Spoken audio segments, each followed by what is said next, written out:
মানুষকে কিভাবে সম্মান করতে হয়, দেবদাকে স্পেশালি কিভাবে সম্মান করতে হয়, সেটা এই মানুষটা বা এই ভদ্রমহিলা থেকে শেখা উচিত। লাবণ্য সরকার, আপনি দেখছেন, এই মানুষটার থেকে শিখুন যে কিভাবে দেবদাকে সম্মান করছেন। Love you. মানে সত্যি এত ভালো লাগলো এই ইন্টারভিউটা। অ্যাকচুয়ালিতে বিগত কয়েকদিন ধরে এই ইন্টারভিউটা প্রচণ্ড সার্কুলেট হচ্ছে, দেভিয়ান্সরা প্রচণ্ড সার্কুলেট করছে। Hey guys, welcome to my channel. আমি মহারাজারা। এখন আমরা কথা বলবো হচ্ছে, সত্যি তো এনারা তো অবশ্যই লেজেন্ড অভিনেত্রীরা। আমরা এনাদেরকে সম্মান করি, ততক্ষণ সম্মান করি যতক্ষণ তারা আমাদের জেনারেশনের সুপারস্টারদেরকেও সম্মান করছেন।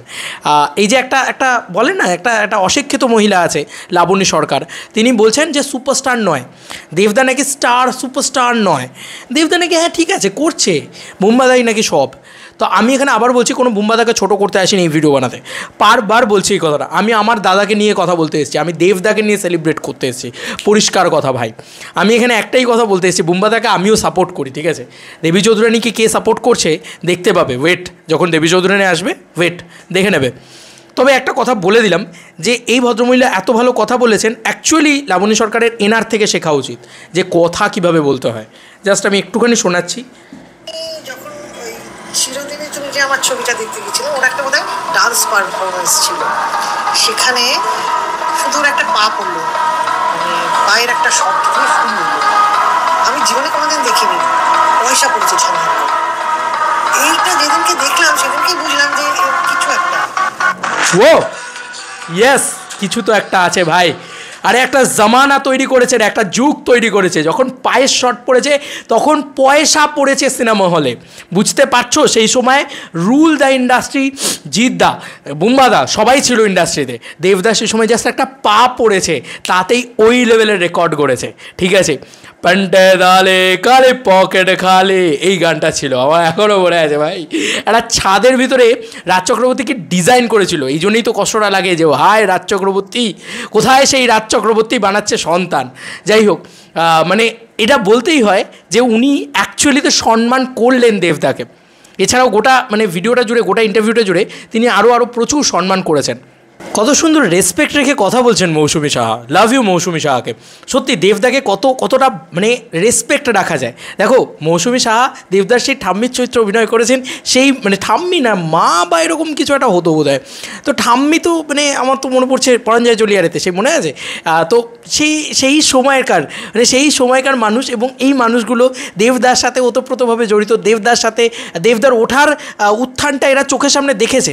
তারপরে যদি এরা সেটাকে নিয়ে নেগেটিভিটি করে বা খারাপ বলে, তখন খুব খারাপ লাগে। তো বন্ধু এটা শোনো, আপনাদের খুব প্রিয় সুপারস্টার হিরো রুবেলও ভীষণ ভালো, ভীষণ দুষ্টু। এরকম দুষ্টু আমি আরেকজনকেও পেয়েছি, সে হচ্ছে আমাদের এখনকার ফিল্মের হিরো দেব। ওর সঙ্গে আমার প্রচুর ছবি করা, তো এরকম দুষ্টুমি করতো। তারই প্রতিফলনটা আমি পাচ্ছি কিন্তু রুবেলের মধ্যে, যে বদমাইশি করছে, সবাইকে নকল করছে, এটা ওর মধ্যেও আছে। মানে কোথাও একটা মানে কি বলবো, কার্বন কপি দেখতে পাচ্ছি। ভাল লাগছে আমার ওদের সঙ্গে কাজ করে। যতই এই ছবিগুলো দেখে মনে হয়েছে যে ও ভীষণ ম্যাচিওর। এই জায়গাটা দেখার পর আমার মনে হচ্ছে ও ভীষণ ম্যাচিওর করেছে। ওর সঙ্গে আমি প্রেমের কাহিনী থেকে শুরু করেছি কাজটা করা। ও যখন শর্ট দিত প্রত্যেকদিন আমাকে প্রত্যেকটা শর্টের পর জিজ্ঞেস করতো, ঠিক আছে। ওর উচ্চারণে ভীষণ দোষ ছিল। কাজের সময় ও যখন কাজ করতো তখন বলতো যে দিদি এটার উচ্চারণটা কী হবে। স্বাভাবিক কথা, একটা হিন্দি ভাষাভাষী লোকের কাজ, মানে পরিবেশে বড় হয়েছে সে, সেখানে প্রপার বাংলা বলাটা তো ওর কাছে সত্যিই খুব চাপের ছিল। যতই বাড়িতে লোকজন থাকুক না কেন, কাজের পরিবেশ তো হিন্দি বলতেই যেত, সুতরাং হিন্দি টোন একটা এসেই যেত। সেখান থেকে যে অনেকটাই ম্যাচিওর করেছে, এবং অ্যাক্টিংও ভীষণ ম্যাচিওর হয়েছে। এটা সবচেয়ে ভালো লাগলো আমার। হ্যাঁ দেখেছি। আমার তো তুমি তখন বলে যে ম্যাচিওর, আমি একটা জিনিস জিজ্ঞেস করি, প্রথমকার সেই দেব এবং এখন এই 2025-এ দেবের মধ্যে কি খুঁজে পাও, কি গ্যাপ বা কি উন্নতি কি খুঁজে পাও? তো দেখো বয়স বেড়েছে, ওরও একটা ম্যাচুরিটি তো এসেছেই, অভিনয়ের দিক থেকে বড় সব দিক থেকে। এখন আমার বড় প্রডিউসার হয়েছে সে, বড় প্রডিউসার। ইন্ডাস্ট্রিটা প্রায় চলছে, মানে অস্বীকার করার উপায় নেই। যে কটা ছবি করছে প্রত্যেকটা ছবি ওটা আমার মনে হয় ঈশ্বর ওকে দিয়ে পাঠিয়েছে। ও যেখানেই হাত বাড়াচ্ছে সেখানেই ও সফল। ভালো থাকুক, ভালো মানে এটা চলতে থাকুক, অন্তত বাংলা ইন্ডাস্ট্রি যাতে সমৃদ্ধ হয় এইটাই আমি চাই। এবং ওর হাত ধরেও এগিয়ে যায়, যেমন বোম্বাদার হাত ধরে এগিয়ে গেছে বেশ খানিকটা, তেমনি দেবের হাত ধরেও এগিয়ে যান অনেক দূরে। মোটামুটি তুমি দেখো জাস্ট কোথায় লাবণী সরকারের সাথে এনার পার্থক্য।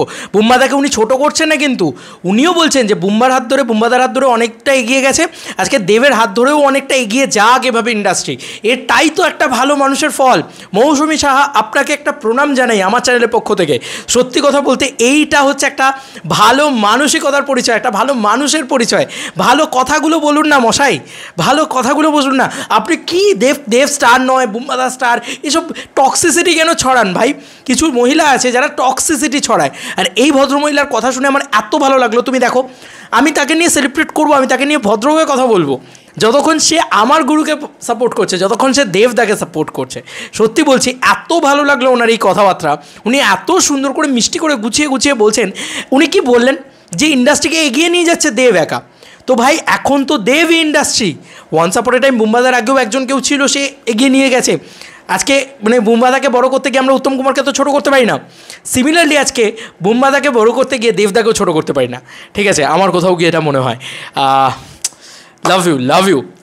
দারুণ একটা আলোচনা হচ্ছে, এবং এখানে আমি আরেকটু দেখাই, আমি যাই না কপিরাইট খাবো। দেব এখন ইন্ডাস্ট্রির মুখ, এবং প্রসেনজিৎদার পর দেবের এখন একটা নাম এসছে।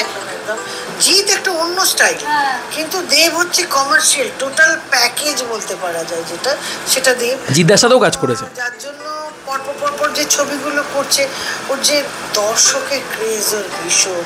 আমি ওর সঙ্গে তো বেশ কয়েকটা শো করেছি, মানে সিনেমা করেছি বেশ কয়েকটা। আমি দেখেছি যে বাইরে কীরকম, মানে ভীষণ ক্রাউড কুলার, যার জন্য বললাম না যে ঈশ্বর কিছু দিয়ে পাঠিয়েছেন। কারণ আমি যখন ওই চিরদিনে তুমি যে আমার ছবিটা দেখতে গেছিলাম, শুরুতে দেখালাম ডান্স পারফরমেন্স ছিল, সেখানে শুধু একটা পা পড়লো, মানে পায়ের একটা শর্ট দিয়ে সেই ইন্ডাস্ট্রিতে পা পড়েছিল ছেলেটা। আমি জীবনে কোনোদিন দেখিনি, পয়সা পড়েছে ঝনঝন করে। এইটা যেদিনকে দেখলাম সেদিনকেই বুঝলাম যে কিছু একটা, মানে ও শুধু ওখানে মধ্যে গেস্ট অ্যাপিয়ারেন্স ছিল নাচের জন্য, কিন্তু ওর ওই পয়সা পড়াটা মানে হলের মধ্যে ঝনঝন করে, এটা আমার কাছে আনএক্সপেক্টেড। এবং সেদিনকে আমি বুঝেছি ছিল অনেক দিন যাবে। ও যাই হোক, আমি জানি না এতটা দেখালাম বলে সিটি সিনেমা আমাকে কপিরাইট মারবে নাকি। আমি সিটি সিনেমার কাছ থেকে ক্ষমা চাইছি ভাই, অনেকটা দেখালাম, শুধুমাত্র দাদার প্রতি আবেগ রেখে দেখালাম, ভালোবেসে দেখালাম এই জিনিসটা। অ্যাকচুয়ালিতে দেবদাকে কেউ বড় করলে, কোনো আর্টিস্ট যদি সেটা বড় করেন, দেবদার সেই পরিচিত মানুষ যারা দেবদার উত্থান, প্রেমের কাহিনী থেকে শুরু করে সব কিছু ছবিতে তারা ছিল, সেই মানুষগুলো যদি বড় করে তাহলে কতটাই না ভালো লাগে। আর কিছু মানুষ, তাদেরকে শিক্ষা দেওয়ার দরকার ছিল, দেখ ভাই একে বলে সম্মান করা, একে বলে ভালোবাসা, একে বলে রেসপেক্ট করা, একটু দেখে শেখ।